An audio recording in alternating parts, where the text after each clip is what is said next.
এক লোক তার বউকে এসএমএস করছিল, কিন্তু ভুলবশত সেই মেসেজটি চলে গেল এক বিধবা মহিলার কাছে। সেই বিধবা মহিলার স্বামী মাত্রই গতকাল মারা গিয়েছেন।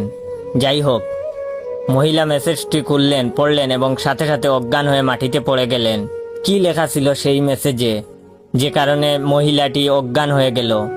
মেসেজে লেখা ছিল যে, আমার প্রিয় বউ, আমি ঠিকঠাক মতোই পৌঁছেছি। আমি জানি তুমি আমার কাছ থেকে মেসেজ আশা করনি। এখানেও আজকাল মোবাইল ফোন এসে পড়েছে। আমি আসার সাথে সাথে তারা আমাকে একটি মোবাইল ফোন গিফট করেছে। সেই মোবাইল থেকেই আমি তোমাকে মেসেজ পাঠালাম। তুমি জেনে আরো খুশি হবে যে তারা সবাই এখন তোমার জন্য অপেক্ষা করছে। আশা করা যায় কাল পরশুর মধ্যেই তুমিও চলে আসবে। আশা করি তোমার যাত্রাও হবে আমার মতো সুখের। তোমার অপেক্ষায় রইলাম। ইতি তোমার প্রিয় স্বামী।